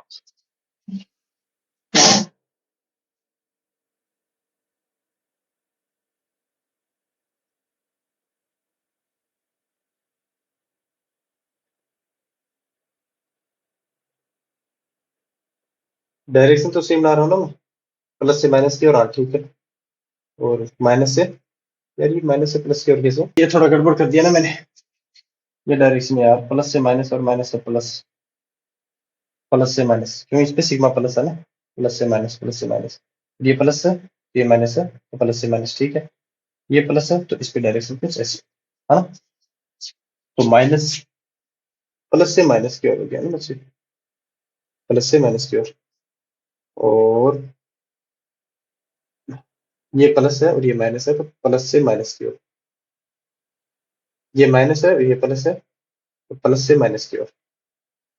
और एक लाइन और बना देता हूं मैं, और एक और बना देता हूं बच्चों में, प्लस से माइनस। ये थोड़ा डायरेक्शन देख लेना, आप क्वेश्चन में देख लेना है ना। अब इसमें मुझे बताओ बच्चों, और इनफाइनाइट क्या दिया हमें, प्लेन शीट। अब प्लेन शीट के कारण आपको पता है बच्चों इलेक्ट्रिक फील्ड कितनी होती है। प्लेन शीट है, इस पे सिग्मा है, इस पॉइंट पे आपको इलेक्ट्रिक फील्ड बतानी, तो ये होती है बच्चों सिग्मा अपॉन 2 एप्सिलॉन नॉट। और इस प्लेन शीट के हमेशा ही ये डिस्टेंस हमेशा बच्चों क्या रहने वाले मेरी, परपेंडिकुलर। आप किसी भी पॉइंट पे कैलकुलेट करना, प्लेन शीट के कारण इलेक्ट्रिक फील्ड हमारी यूनिफॉर्म रहने वाली है। और इस पे बेस्ट क्वेश्चन भी करवाए मैंने, और क्यों रहने वाली वो भी बता चुका हूं। अगर यहां भी करोगे तब भी सिग्मा अपॉन 2 एप्सिलॉन नॉट, अगर यहां भी करोगे तब भी हमारा sigma upon 2 epsilon not, sigma upon 2 epsilon not. अगर मैं यही प्लेट अगर नेगेटिव लेता हूं, नेगेटिव, और इसकी डायरेक्शन बच्चों इस प्लेट से अवे, मतलब इस चार्ज, जो भी चार्ज होगा इलेक्ट्रिक फील्ड की डायरेक्शन हमेशा अगर पॉजिटिव चार्ज है तो उससे अवे फ्रॉम द चार्ज, या फिर अवे फ्रॉम द इस सिग्मा से दूर होगी इलेक्ट्रिक फील्ड की डायरेक्शन। ये होगी दोस्तों इसमें इलेक्ट्रिक फील्ड की डायरेक्शन यूनिफॉर्म है। और नेगेटिव के कारण इस पॉइंट पे होगी सिग्मा अपॉन 2 एप्सिलॉन नॉट ही, लेकिन डायरेक्शन चेंज हो जाएगी बच्चों। कैसे, कुछ ऐसे होगी, मतलब इस नेगेटिव चार्ज के टुवर्ड्स ही होगी बच्चों। ये तो आप समझ गए। अब ये मैं, चलो एक बार, कोई दिक्कत नहीं पड़ी। सिग्मा प्लस का क्या मतलब है बच्चों, इसके कारण किसी एक पॉइंट पे इलेक्ट्रिक फील्ड देखो। अब ये कुछ ऐसी है, ये सिग्मा माइनस है और ये सिग्मा प्लस है, इस पॉइंट पे इलेक्ट्रिक फील्ड देखो बच्चों कैसे आने वाली है, एक बार बता रहा हूं। सिग्मा प्लस के प्लेट के कारण इस पे इलेक्ट्रिक फील्ड कुछ ऐसे, electric field due to sigma plus, क्यों, उस पॉइंट से अवे जाएगी हमारी इलेक्ट्रिक फील्ड, और हमें ध्यान रखना यूनिफॉर्म इलेक्ट्रिक फील्ड होगी। और इस पॉइंट पे सिग्मा माइनस के कारण देखो, ये सिग्मा प्लस मेरी प्लेट थी, इस पॉइंट पे हमें निकालना है तो अवे फ्रॉम द पॉइंट। अब ये मेरी सिग्मा माइनस प्लेट है और इस पॉइंट पे निकालना है तो इस चार्ज से, मैं ये बता रहा हूं ये डायरेक्शन कुछ ऐसे ही क्यों गिवन है, ये डायरेक्शन हमें कुछ ऐसे क्यों गिवन है। देखो ये सिग्मा प्लस है और ये मैग्नीट्यूड दोनों का सेम है बच्चों, थोड़ा सा क्या है ना तो वेक्टर, चलो मैं बता देता हूं इसे, सिग्मा अपॉन 2 एप्सिलॉन और सिग्मा अपॉन 2 एप्सिलॉन मैग्नीट्यूड दोनों को साइन है, और 90 डिग्री के एंगल पे है। दोनों अगर 90 डिग्री के एंगल पे है तो मुझे बताओ बच्चों इसका रिजल्ट है। देखो टू वेक्टर्स, इलेक्ट्रिक फील्ड एक वेक्टर क्वांटिटी है, अगर टू वेक्टर्स 90 डिग्री के एंगल पे हो तो उसका रिजल्टेंट कितना होता है बच्चों, E square plus E square plus 2 E square कोस 90 डिग्री, मतलब √2 ई टाइप है। क्यों ई, क्यों, दोनों का मैग्नीट्यूड सेम है, तो √2 ई कुछ ऐसे होगा, और ये कि 45 डिग्री पे होगा। तो ये देखो बच्चों कुछ ऐसे आया ना, तो ये डायरेक्शन कुछ ऐसे थी। अब इस पॉइंट पे दो क्वाड्रेंट में बता दे रहा हूं, दो क्वाड्रेंट में आप सोचोगे। अब इसमें देखो मैं ये नीचे वाला रफ कर देता हूँ, अच्छे तरीके से और बताता हूँ दोनों का मैग्नीट्यूड कैसे बराबर ले रहे हैं और कैसे डायरेक्शन को हम शो कर रहे हैं इसमें, है ना। देखो ये मेरी सिग्मा माइनस है बच्चों, प्लेट है, और ये मेरी सिग्मा प्लस है। एक बार देख लेता हूँ मैं, अच्छे तरीके से दिखाई तो देता हूँ बच्चों।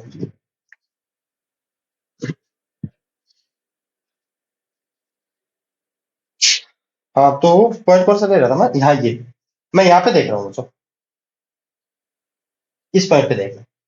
ये तो प्लेट है मेरे बच्चों सिग्मा प्लस, और ये है बच्चों पॉइंट, इसके कारण सिग्मा के प्लस प्लस चार्ज के कारण अवे फ्रॉम द चार्ज, मतलब कुछ ऐसे ई सिग्मा प्लस, इसको भी ई बोल रहा हूँ ना, जो भी प्लस प्लस ये देख लेना क्योंकि कांस्टेंट रहती है बच्चों, ये भी ई है। और इस माइनस के कारण, क्योंकि बच्चों सिग्मा पॉइंट टू एप्सिलॉन, बोलोगे सर ये डिस्टेंस अगर सेम नहीं हुई तो बच्चों प्लेन शीट के कारण डिस्टेंस पे इलेक्ट्रिक फील्ड डिपेंड नहीं करती, सिग्मा के कारण only sigma upon two epsilon not, और चार्ज होता तो Q upon two A epsilon not आता। तो ये डिस्टेंस पे डिपेंड नहीं करती कि ये इतनी डिस्टेंस होगी या फिर ये इतनी डिस्टेंस होगी, तो कैसे होगा। तो हमें पता है बच्चों ये डिस्टेंस पे तो डिपेंड करती नहीं, डिस्टेंस पे डिपेंड नहीं करती, इसका मतलब दोनों क्या कांस्टेंट इलेक्ट्रिक फील्ड होगी और सेम इलेक्ट्रिक फील्ड होगी। तो इस माइनस के इस कारण ये माइनस है, ये पॉइंट है, तो खुद की होगी चार्ज के कारण, है ना, तो ये भी ई, और है दोनों 90 डिग्री के एंगल पे, क्योंकि ये सीट ही दोनों 90 डिग्री के एंगल पे, तो इनका रिजल्ट है 45 डिग्री पे कुछ, 45 देखो कुछ ऐसा ही है ये कुछ कुछ ऐसे सिस्टम में है ना, तो ये कुछ ऐसे दिए हैं। आप इसमें भी सोचना और इसमें भी सोचना, वैसे तो सेम है ये, लेकिन इन दोनों का में और सोचना, लेकिन हमें ये क्यों ना बच्चों, इन दोनों में से फिर ऑप्शन कौन सा सही होगा सर, कुछ एक जैसे ही है, फिर भी ऑप्शन सही कौन सा होगा।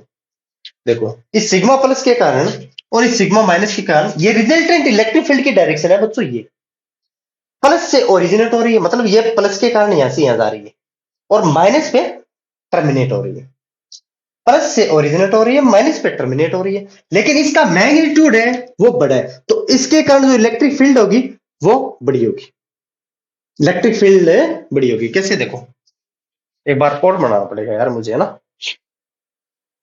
क्यों समझा रहा है मुझे अच्छे तरीके से ये तो है बच्चों मेरा सिग्मा माइनस और ये बच्चों सिग्मा प्लस, ये कोई पॉइंट है, इस सिग्मा प्लस के कारण ये ई, और इस सिग्मा माइनस के कारण, अब इसमें मैं मैग्नीट्यूड बड़ा क्यों दिखा रहा हूं बच्चों, ये सिग्मा प्लस का मैग्नीट्यूड है मेरा बड़ा है, मतलब मैग्नीट्यूड बड़ा है तो इलेक्ट्रिक फील्ड भी बड़ी, E is equal to sigma upon two epsilon naught है, अगर सिग्मा बड़ा है तो मतलब इलेक्ट्रिक फील्ड भी बड़ी है, ठीक है ना बच्चों। सिग्मा अगर चार्ज डेंसिटी है किसी प्लेट के, तो उसके कारण sigma upon two epsilon naught, मतलब हाफ, और टू सिग्मा है तो two sigma upon two epsilon naught, ठीक है, तो जैसे जैसे सिग्मा बढ़ेगा वैसे वैसे इलेक्ट्रिक फील्ड बढ़ेगी, और इस माइनस सिग्मा के कारण इलेक्ट्रिक फील्ड थोड़ी स्मॉल होगी बच्चों। तो अब इसका रिजल्टेंट किसकी तरफ जाएगा बच्चों, रिजल्टेंट उसी की तरफ जाता है जिसका मैग्नीट्यूड बड़ा होता है, मतलब कुछ ऐसे जाएगा, मतलब ये सिग्मा माइनस, मतलब ये अगर मैं इसको वर्टिकल या फिर वाई डायरेक्शन मानूं, इसको एक्स डायरेक्शन, मतलब वाई डायरेक्शन में इलेक्ट्रिक फील्ड बड़ी होगी, किसके कंपैरिजन में, एक्स डायरेक्शन के कंपैरिजन में। तो अब इसमें ये देख लो, वाई डायरेक्शन में इलेक्ट्रिक फील्ड बड़ी होगी, तो ऑप्शन ये हमारा करेक्ट है, जो कि वाई डायरेक्शन में इलेक्ट्रिक फील्ड, ऑप्शन सी देखो, वाई डायरेक्शन में इलेक्ट्रिक फील्ड बड़ी है कि मैग्नीट्यूड होगा बड़ा होगा, है ना? ये करेक्ट नहीं होगा, बस दोनों में ये फर्क, ये दोनों ऑप्शन थे एक जैसे, लेकिन हमें ये सोचने का तरीका था, अगर सिग्मा प्लस अगर मैग्नीट्यूड ग्रेटर देन मैग्नीट्यूड नहीं देता ना, तो जितना वाई डायरेक्शन में फील्ड होती ना उतनी एक्स डायरेक्शन में फील्ड होती, ठीक है ना बच्चों, आप ये तो समझ गए, मतलब वाई डायरेक्शन में इलेक्ट्रिक फील्ड हमारी क्या होने वाली है, मतलब सिग्मा माइनस के अलोंग इलेक्ट्रिक फील्ड बड़ी आती, क्यों, रिजल्टेंट हमारा इसके अलोंग बड़ा हो। तो ऑप्शन क्या कौन सा होगा मेरा, ये सी था बी था, ऑप्शन सी मेरा ये वाई के बड़ा है, तो ऑप्शन सी मेरा क्या होगा यार, ये अच्छे तरीके से समझ में आया कि नहीं, हम्म? या फिर मैंने कुछ और मिस किया इसमें और बताने के लिए, और तो क्या है यार वो तो इसमें ना, कि मैग्नीट्यूड बड़ा दिखा दिया, इसका मतलब जो सिग्मा माइनस की ओर जो ये डायरेक्शन जा रही है, मतलब इसमें मैग्नीट्यूड बड़ा होगा, तो ये मैग्नीट्यूड बड़ा, क्योंकि लेंथ ऑफ एरो तो हमें मैग्नीट्यूड देते हैं, लेंथ ऑफ एरो तो हमें मैग्नीट्यूड,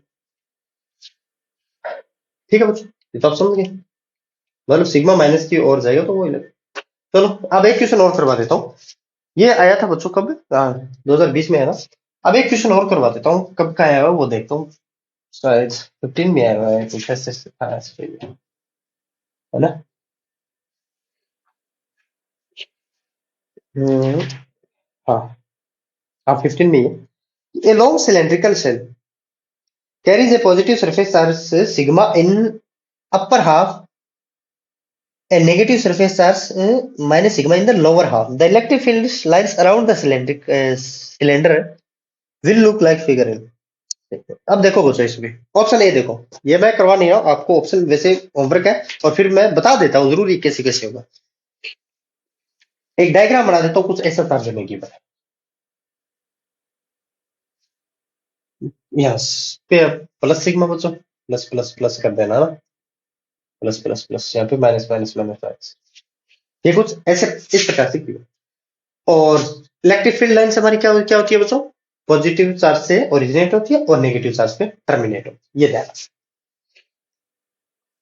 ऑप्शन ए देखो बच्चों, ऑप्शन ए में ये तो हमें पता है बच्चों, नेगेटिव पे टर्मिनेट हो रही है और पॉजिटिव से ओरिजिनेट हो रही है, लेकिन ये नहीं पता कि कहां से टर्मिनेट हो रही है और कहां से ओरिजिनेट हो रही है। कुछ ऐसी आ रही है, देखो लाइन, ये लाइन कुछ ऐसे जा रही है और ये लाइन कुछ ऐसे आ रही है, मतलब ये कहीं स्पेस से ओरिजिनेट हो रही है, स्पेस से, और स्पेस से ओरिजिनेट हो रही है और इस पे टर्मिनेट हो रही है, और ये स्पेस से यहां से ओरिजिनेट हो रही है और स्पेस स्पेस में कहीं टर्मिनेट हो रही है। ये ऐसा तो नहीं होता ना, मैंने बताया ना, स्पेस में टर्मिनेट और ओरिजिनेट नहीं होगी। अब ऑप्शन बी देखो, ऑप्शन बी में भी यही हाल है बच्चों, ऑप्शन बी में भी यही हाल। ऑप्शन सी देखो, पहले ऑप्शन डी देखो, ऑप्शन सी तो करेक्ट है, वो तो बाद में बताऊँ है ना, क्योंकि मुझे मैं तो आंसर लेके रखता हूँ यार, कहीं गड़बड़ ना हो जाए। तो ऑप्शन डी देखो बच्चों, है ना। देखो बच्चों, इसमें होता क्या है, आप जब ग्रुप स्टडी करोगे ना, देखो दो तीन लड़के एक साथ बैठ के स्टडी करोगे ना, तो आपको बेनिफिट होगा बच्चों। देखो बच्चों इसमें, देखो बच्चों इसमें होता क्या है ना, अगर आप दो तीन लड़कों का ग्रुप स्टडी करोगे ना, मतलब ग्रुप के, अगर आपको एक में समझ में नहीं आ रहा तो दूसरे क्या रहा है। कई बार हम सोच लेते हैं यार ये तो बहुत इंटेलिजेंट है, मैं उसके साथ बैठूंगा तो मेरी बेइज्जती फैलोगी। अरे बच्चों, बेइज्जती क्या चीज है यार, बेइज्जती होती क्या है, मुझे ये बताओ।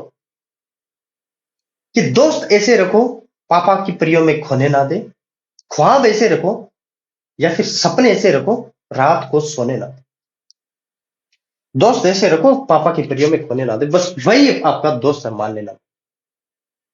ये जो 2-4 साल है वो तो पढ़ाई की, वो पढ़ोगे तो आपको पता है कहां तक जा सकते है ना। तो अब इसमें देखो ऑप्शन सी होगी, कुछ ज्यादा बोल गए, चलो देख लेना बच्चों ना।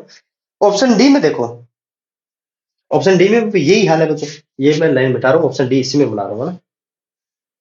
ये तो स्पष्ट है कि इसमें पॉजिटिव से ओरिजिनेट हो रही है और नेगेटिव पे टर्मिनेट हो रही है, लेकिन ये भी स्पेस में टर्मिनेट हो रही है और ये भी स्पेस से ओरिजिनेट होकर इस पे टर्मिनेट हो रही है, ये तो होगा नहीं ना। क्योंकि अब देखो ऑप्शन सी देखो, पॉजिटिव से आके नेगेटिव में टर्मिनेट हो रही है, बिल्कुल राइट बात, पॉजिटिव से नेगेटिव में, पॉजिटिव से नेगेटिव में, पॉजिटिव से नेगेटिव में, पॉजिटिव से नेगेटिव में, पॉजिटिव से नेगेटिव में, ये है ब्यूटी इलेक्ट्रिक फील्ड लाइंस। अब मुझे बताओ बच्चों, कोई भी डाउट है इस लेक्चर में, अगर आपने कंप्लीट लेक्चर देखा है और फिर उसके बाद डाउट रह गया, तो फिर अगर डाउट रह गया तो बच्चों मेरे लेक्चर देखने का आपको कोई बेनिफिट नहीं है, किसी और टीचर को पकड़ लीजिए अगर डाउट फिर भी डाउट रह गया। ओके गाइस, थैंक यू, आज के लिए बस इतना ही।